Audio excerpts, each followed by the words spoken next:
जहां कैबिनेट बैठक में हमारे सीएम योगी आदित्यनाथ जी ने दे दी है 27 एजेंटों पे मोहर। वहीं पे हमारे सीएम योगी आदित्यनाथ जी सभी कर्मचारियों के रोजगार को लेकर हो रहे हैं सीरियस। जहां हमारे सीएम योगी आदित्यनाथ जी कर्मचारियों को दे रहे हैं बढ़ा हुआ मानदेय, वही चल रही है हमारे उत्तर प्रदेश की विकास की बात। जी हाँ, आपको मैं बता दूं, नमस्ते नमस्ते नमस्ते। सीएम योगी आदित्यनाथ जी सभी एजेंडों पे ध्यान दे रहे हैं, सभी विभाग पे ध्यान दे रहे हैं, सभी कर्मचारियों पे ध्यान दे रहे हैं। इसी को लेकर लगातार मीटिंग की जा रही है, लगातार बैठक की जा रही है। अभी मैं आपको बता दूं कि कल ही कैबिनेट की बैठक में 27 एजेंडों पे मोहर लग चुकी है। किसको कितना लाभ मिलने वाला है, सीएम जी क्या क्या लाभ देने वाले हैं, एक छोटी सी जानकारी इस वीडियो में है, तो वीडियो को लास्ट तक जरूर देखिएगा। वीडियो पसंद आए तो वीडियो को लाइक कीजिए, चैनल पर पहली बार है तो प्लीज सब्सक्राइब जरूर कीजिएगा। था तब भी युवा वहां का, हमारा यूपी का गया हुआ युवा वहां काम कर रहा था।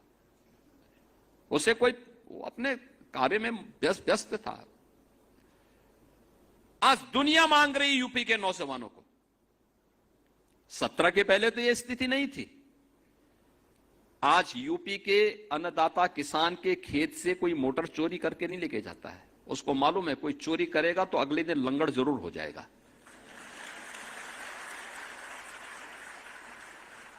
और पहले 17 के पहले तो वह सरकार ही मोटर चोरी करवाती थी। हाँ, वही लोग चोरी करवाते थे। चोर कोई दूसरा थोड़े था, वही चोरी करवाते थे। बिजली देते नहीं थे, बिजली गायब। कल मैं रायबरेली गया था, पता लगा कि वहां क्या पूरे प्रदेश के अंदर वही स्थिति थी। एक सप्ताह दिन में, एक सप्ताह रात्रि में बिजली आती थी। तो मैंने कहा चलो एक सप्ताह तो देते थे ना। कहा नहीं साहब, वो भी 3 घंटे की बिजली। 3 घंटे की बिजली, क्या विकास कोई करेगा?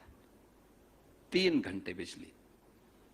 और हम लोग यूपी देश के अंदर उन राज्यों में है जो किसानों को अपने यहां सर्वाधिक बिजली देता है। लगभग 10 घंटे की बिजली हम यूपी के किसानों को देते हैं, और बिजली भी फ्री में देते हैं। यानी सरकारी ट्यूबवेल में तो बिजली फ्री ही है। 16 लाख से अधिक ट्यूबवेल ऐसे थे जो ट्यूबवेल निजी क्षेत्र के लगाए गए थे। वे किसान अपने बिजली देते थे, लगभग 3,000 का बिल देने के लिए मजबूर होना पड़ता था। 3,000 करोड़ रुपए उससे प्रदेश सरकार को मिलते थे। हमने वह भी माफ कर दिया, कहा कि प्रदेश सरकार पैसा देगी, किसान के ऊपर भार नहीं आना चाहिए। पहली बार उत्तर प्रदेश में किसान को न्यूनतम समर्थन मूल्य का दाम मिला है, पहली बार मिला है।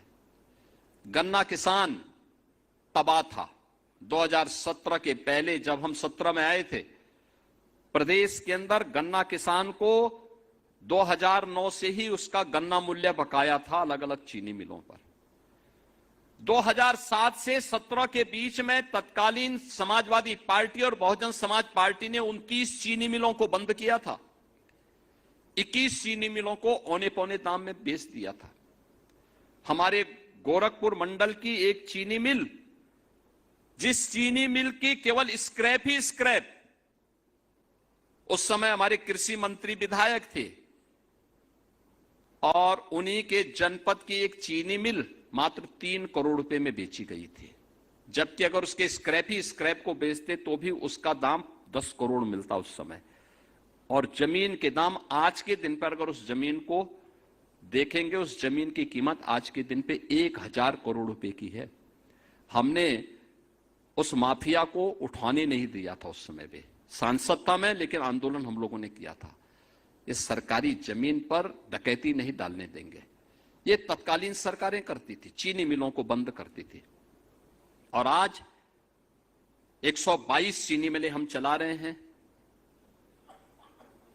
3,25,000 करोड़ रुपए अब तक हम गन्ना किसानों के खाते में सीधे डीबीटी के माध्यम से पैसा भेज चुके हैं। यूपी ने अपने कृषि विकास की दर को 8% से बढ़ा करके 18% तक पहुंचाने में सफलता प्राप्त की है। ये कभी नहीं हुआ, पहली बार यूपी के अंदर हो रहा है। अब तो यूपी के अंदर किसान को सुविधाएं मिल रही हैं। प्रधानमंत्री फसल बीमा योजना का मिल रहा है, सॉइल हेल्थ कार्ड का मिल रहा है, केसीसी के माध्यम से बैंक से आसानी से पैसा उपलब्ध हो पा रहा है। प्रधानमंत्री किसान सम्मान निधि में लगभग 3 करोड़ किसान यूपी के अंदर आच्छादित होकर के सालाना 6,000 रुपया प्राप्त कर रहे हैं। तमाम प्रकार की सुविधाएं किसानों को दी जा रही हैं और मेरा मानना है यूपी के कृषि विकास की दर को हमें आगे बढ़ाना है। इतना कार्य इसलिए क्योंकि मैं मानता हूं यूपी के अंदर जितनी उर्वरा भूमि है, जितना जल संसाधन है, दुनिया के अंदर कहीं नहीं है। किसी के पास इतना सामर्थ्य नहीं है और उन स्थितियों में हमें इस बात को ध्यान रखना होगा कि 18% को हम बढ़ा करके 30% तक पहुंचा सकते हैं। ये संभव है। इसके लिए हमें उन्हें अच्छी क्वालिटी के बीज उपलब्ध करवाने पड़ेंगे और चौधरी चरण सिंह जी के नाम पर लखनऊ में सीड पार्क का निर्माण का कार्य प्रारंभ हो रहा है। समय पे क्वालिटी सीड किसानों को प्राप्त हो सके, लखनऊ में बन रहा है। कृषि विज्ञान केंद्र 17 के पहले किसान कहीं एजेंडे में नहीं था। तत्कालीन सरकार के एजेंडे में किसान था ही नहीं। मुझे याद है 2014-15 में हुदहुद एक साइक्लोन आया था। उसके कारण असमय अतिवृष्टि की स्थिति पैदा हुई थी। साल भर ऐसे है जैसे इस बार अल नीनो है, असमय बारिश, अतिवृष्टि, अनावृष्टि। इसके दौर से जब किसान को आवश्यकता होती थी बारिश की, तब बारिश नहीं होती थी, लेकिन जब उसको लगता था कि अब बारिश न हो तब बारिश होने लगती थी। और उस समय 14-15 में आया था हुदहुद साइक्लोन। इसके कारण वर्ष भर का फसल चक्र बिगड़ा था। भारत सरकार ने आपदा राहत से पैसा उपलब्ध करवाया था और 14-15 का पैसा 2017 तक नहीं बंट पाया था। 17 में हमने वो पैसा किसानों को बांटा था। जब मैं मुख्यमंत्री बन गया तब हमने बांटा था। शाही जी उस समय कृषि मंत्री बन गए थे, तब ये पैसा हमने किसानों को बांटा था। आज कोई आपदा आती है, हमने किसान के लिए भी व्यवस्था की है कि कहीं वन्य जीव से संघर्ष हो जाए या आकाशीय बिजली की चपेट में आ जाए या किसी सर्पदंश की चपेट में कोई किसान या बटाईदार या किसान के परिवार का कोई सदस्य आ जाए, तत्काल इसे आपदा राहत की श्रेणी में लेकर के 5 लाख रुपए की सहायता उस परिवार को तत्काल दे दी जाए। तत्काल दी जाए। हम लोग तत्काल देते हैं। 24 घंटे के अंदर पैसा उस परिवार को मिलती है। अगर कहीं पे अतिवृष्टि अनावृष्टि के कारण खेत को नुकसान हुआ है, फसल बीमा का पैसा मिलेगा बाद में, लेकिन आपदा राहत का पैसा उसको परिवार को तत्काल, उस किसान को तत्काल मिल जाना चाहिए। ये करने की इच्छा शक्ति होनी चाहिए। लेकिन इसके लिए सरकार ने सिंचाई के दायरे को भी बढ़ाया। जब पहले किसान एजेंडे का हिस्सा ही नहीं था तो कैसे ये लोग बढ़ाते? आप सोचिए, हम लोगों ने सबसे पहले 2017 में आने के बाद 2018 में बाण सागर की परियोजना पूरी की। 2.5 लाख हेक्टेयर भूमि को ये सिंचाई की सुविधा दे रही है। फिर हमने अर्जुन सहायक परियोजना को बुंदेलखंड की दिशा से इसको पूरा करवाया। इसने महोबा से लेकर के बांदा तक सिंचाई की सुविधा को आच्छादन बढ़ाया। और बाद में 2021 में हम लोगों ने सरयू नहर राष्ट्रीय परियोजना का कार्य पूरा किया। ये बहराइच से लेकर के गोरखपुर तक 9-10 जनपदों को 14 लाख हेक्टेयर भूमि को सिंचाई के अतिरिक्त सुविधा दे रही है। यह योजना सरयू नहर राष्ट्रीय परियोजना कब बनी थी? 1972 में। और पूरा कब हो रही है? 2021 में हमने पूरा किया। यानी पिछली सरकारों ने कभी इसको महत्व ही नहीं दिया। पिछली सरकारों के एजेंडे में न युवा था न किसान था, और इसीलिए आज जब आपका कृषि विभाग में प्रवेश हो रहा है, मंडी सचिव के रूप में और तकनीकी सहायक के रूप में, मेरी आप सबसे अपेक्षा है मंडी समिति के रूप में मंडी को ऐसा चमकाइए, साफ सुथरा हो, कचरे का निस्तारण हो, जो व्यापारी वहां रहता है वे भी साफ सुथरे तरीके से वहां रहें, जो किसान मंडी में आता है उस किसान के लिए वहां पर हम व्यवस्थाएं दें, बुनियादी सुविधाएं भी दिए, बैठने की व्यवस्था भी करें, अन्नदाता किसान को सम्मान मिले, रंग रोगन करने की व्यवस्था हो,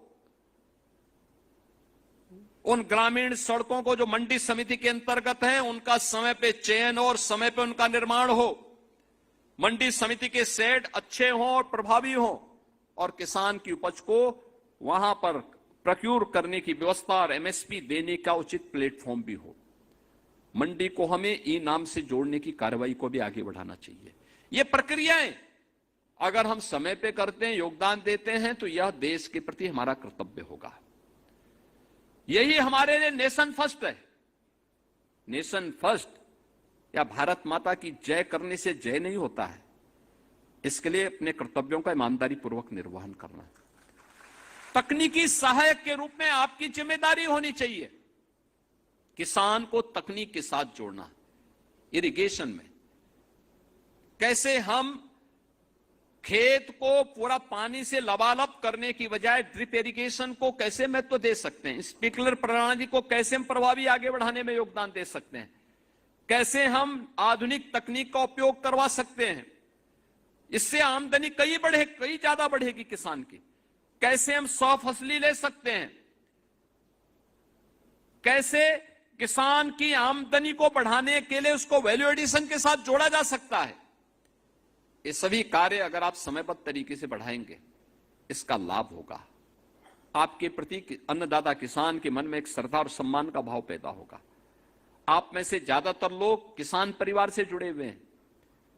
उस किसान के लिए जो सर्दी गर्मी बरसात की परवाह किए बगैर पेट भरता है, हम सबका, प्रदेश का, देश का, दुनिया का, उस अन्नदाता किसान के प्रति हमारे मन में सम्मान का भाव होना चाहिए। सम्मान का भाव होगा तो प्रदेश प्रगति करेगा। आप देख रहे होंगे चीनी की क्राइसिस की चर्चा की चल रही है, लेकिन यूपी में चीनी की कमी नहीं।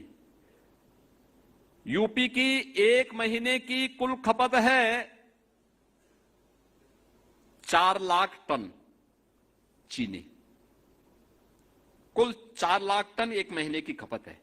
हमारे पास मौजूद है 28 लाख टन, यानी आप अनुमान करिए 7 महीने की चीनी हमारे पास मौजूद है, और हम 15 अक्टूबर से फिर चीनी मिल चालू करेंगे तो 90 लाख टन यानी 900 लाख कुंटल चीनी का फिर से प्रोडक्शन अपनी चीनी मिलों के माध्यम से कर देंगे। यानी इतने बड़े पैमाने पर सामर्थ्य यूपी के पास है। यूपी की 25 करोड़ जनता का ही नहीं, भारत की 140 करोड़ जनता का पेट भरने की सामर्थ्य यूपी रखता है, और उसके लिए तकनीकी सहायक में आपकी एक बड़ी भूमिका हो सकती है। कृषि विज्ञान केंद्र के माध्यम से बहुत अच्छे कार्य वर्तमान में कृषि विज्ञान केंद्र चलने शुरू हुए हैं, कृषि विश्वविद्यालय चल रहे हैं, और इस समय प्रधानमंत्री जी की प्रेरणा से कृषि वैज्ञानिक और तकनीकी सहायक अब खेत की बात यानी खेती की बात खेत में करने लग गए, लैब टू लैंड की बात करने लग गए। अब लैब पे ये एक्सपेरिमेंट नहीं होगा, अब वह किसान के खेत में होगा। हमें खेती की बात करनी है तो किसान के खेत में करेंगे, कार्यालयों में नहीं, सेमिनार के हॉल में नहीं, उस खेत में ये बात होगी, और इस अभियान को हमें गति देनी होगी। मुझे लगता है कि आपको लगता है कि अगर सरकार ने पारदर्शी तरीके से नियुक्ति की प्रक्रिया दी है और यूपी के नौजवानों को ये अपॉर्चुनिटी मिली है, तो हम इसका लाभ अपने प्रदेश को दें, आने वाली पीढ़ी को दें, देश को दें।